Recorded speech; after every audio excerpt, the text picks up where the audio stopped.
Hello guys, welcome back to Versatile Studio Maths Python course.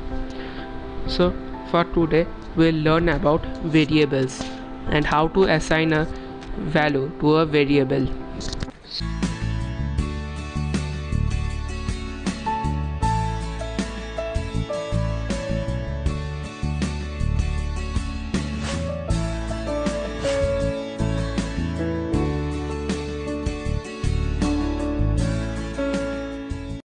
What is a variable? Variables are nothing but reserved memory location to store values. That is, it is a kind of reserved place where your data is stored.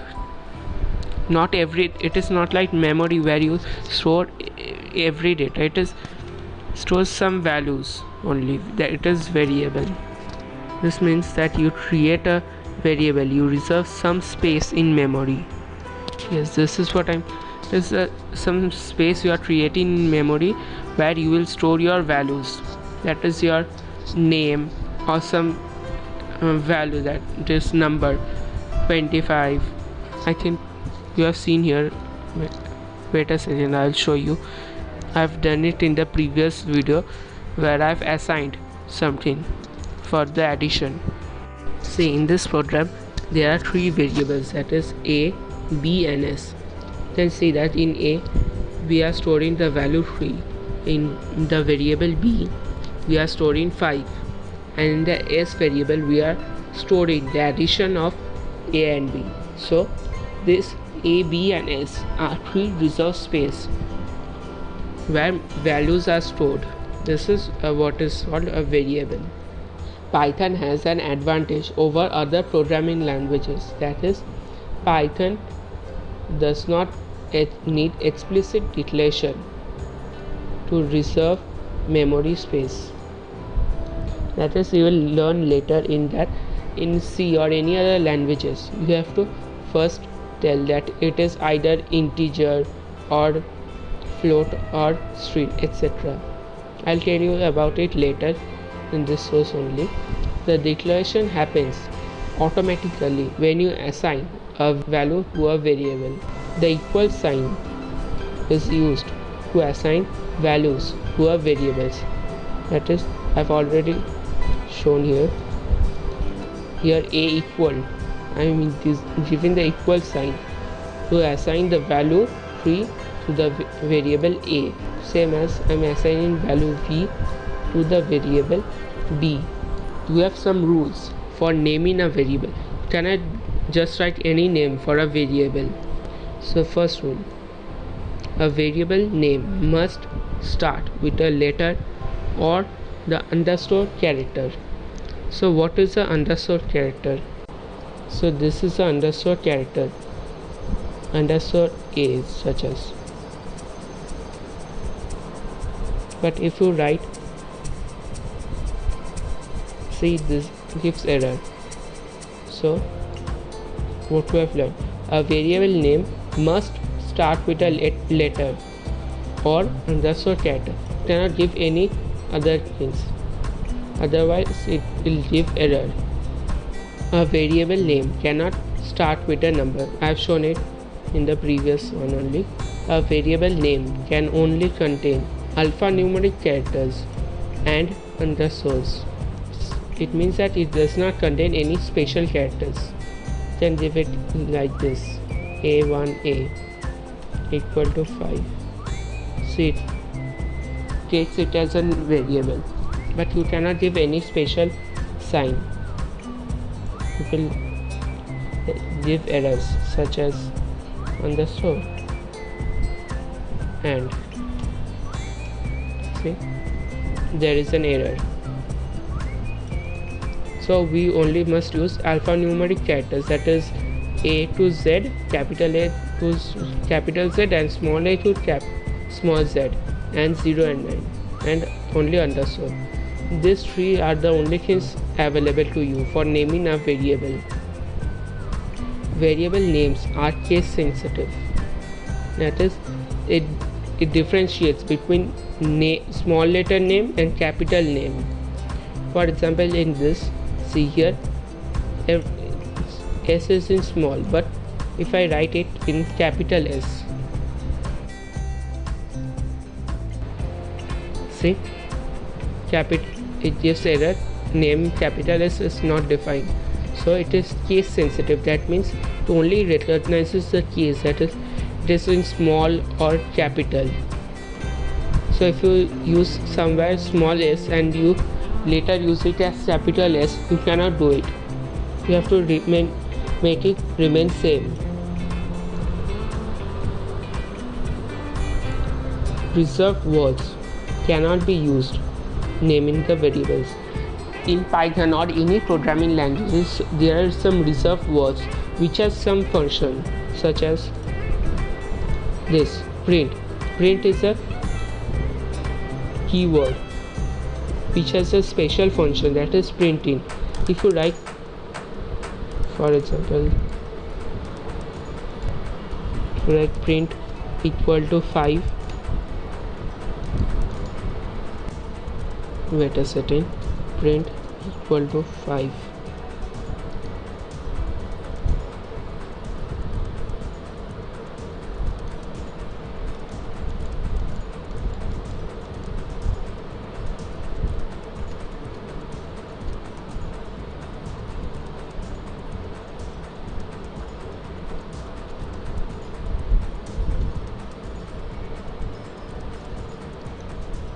see here there is a problem, it is error.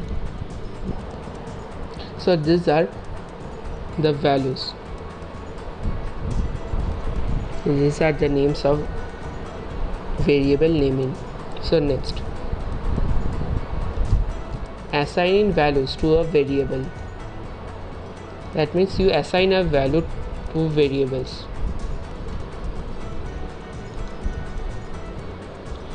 Assigning a single value. The operands to the left of the equal to operator is the name of the variable, and the operand to the right of the equal to operator is the value to be stored in the variable. For example, here in the previous year scene, here counter is a variable and the value I am storing is 100. Here we are storing 1000.0. Name here equals to John. We are storing the John value in name. This is single assignment, but we can, in Python we can also do multiple assignments, such as a equal to b equal to c equal to 5, print a c5, and if you give print b, will also give 5. So we are assigning a single value to multiple variables at the same time. You don't have to write a equal to 1, b equal to 1, c equal to 1. You are writing at the same time. And it also has another function, that is, here you see a comma b comma c equal to 1 comma 2 comma John. In the previous one we were trying to give a single value to multiple variables, but here this one a comma b comma c equal to 1 comma 2 comma John, print a c1, and if I write print c, will give to John. So here we are given multiple values to multiple variables in a single line. We don't have to write 3 different lines. So these are multiple assignment as in Python. So now data types in Python. There are multiple types of data types. Data types are nothing but it is a type that indicates what kind of value your variable is storing. If your data type is integer, that it means that your variable is storing integer type of data or value. And if your data type of a variable is string, that it means if can only store string type of values. So Python data types. Here you have numeric. Under numeric it contains integer, float and complex numbers. There is dictionary in Python. Next boolean. Then there is set and sequence type. Under sequence types there are strings, list and tuple. I'll be showing you these data types in a very easy manner. Wait a second. So see here, what are the values of integer? 10, -10, 456. So if I go to command prompt, I'll be writing a equal to 5. Now I'll be using type. See, it is an integer type, int. In Python we do not have to specify. I've already told you at the top that variables do not need explicit declaration to reserve memory space. That means here see, we do not saying anything explicitly, but the computer itself is stated in the integer because we are given the value in is integer. Let's see, a equal to John, and if I write type, see, str, that it means strings. So this way, these are types of data types which specifies what kind of data is stored in your variable. In float we store the decimal values 1.23, 3.456, this kind of numbers. In strings we are storing string types words, that is hello world. For string here this kind of things, you see I've written a equal to double quote, inside the double quote I've written John, but in Python it also allows single quote John. See, it is same. You can also use single quote but also double quote. It is your choice. Next one, list, is under sequence type. It is type of array only, but it does not contain the same data type. Many of you I think have heard what is an array. It is only type of array, but in array you have only one type of data type, but here you can store different data types such as a equal to 2.3 floating number. I'm storing 5, which is an integer value. Then John. Now type.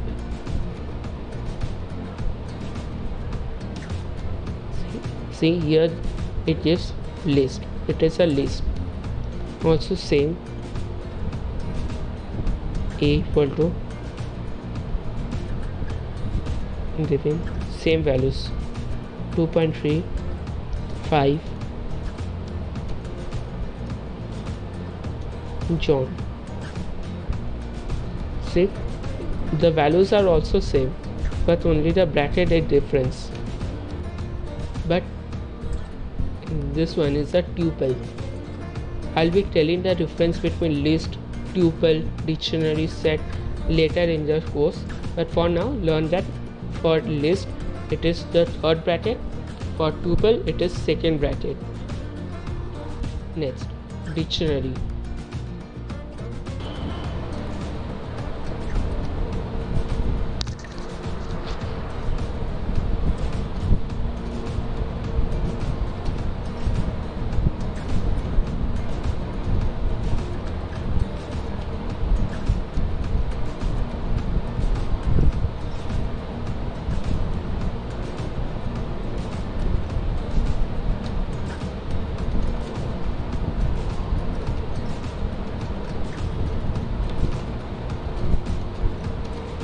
So next it is a dictionary. Dictionary stores we first refer number to number identifier And next, the value. I'll tell you about dictionary in depth later. Boolean. This is an important one. You need to remember what is Boolean. It is a type of data type which only returns two, that is truth and false. These are the only two outputs that is possible from a Boolean type variable, true and false. Let's say set. I think you have heard of set. Next, dynamic typing. Python is dynamically typed language. What is dynamic? We don't have to declare the type of variable while assigning a value to a variable in Python. That is apparently now what I have shown. That is, you are only writing a equal to 5, a equal to John. You are not writing any data type in front of the variable. The variable automatically decides which type of data type it is. Here it does not know the type of variable until the code is run, so the declaration is of no use. What it does is it stores the value at some memory location, then binds that variable name to that memory container and makes the content of the container accessible through that variable name. So the data type does not matter, as it will get to know the type of the value at runtime. So Python is dynamically typed language. Pros and cons of dynamic typing. This is important part. Deals naturally with certain types of self-describing data. Code can be used polymorphically without programmer decoration. Tends to reduce unnecessary clutter and repetition in code. That is, you have not every time you have to write int, float, string, etc. These are the pros. Next, cons of dynamic typing. More errors detected later in the development and in maintenance. More errors at runtime and in shipped code. Tends to prohibit compilation and yields poor performing code. Needs to write entirely mechanical tests for type corrections. Hard to use build a type domain language. So these are the cons of the dynamic typing. As you can see, the cons are greater than, there are more cons than pros, but then also most people prefer the dynamic typing because you think that it is some only for some variables only you get the data types, but for large programs where there are hundreds of variables, this is more favorable, dynamic typing. So today we are ending with this only. From next class I will be telling you about tuples, dictionary and etc. So for today, thank you, and don't forget to like, share and comment. And if you have any problems, I'll try to help you as much as I can. Thank you everyone.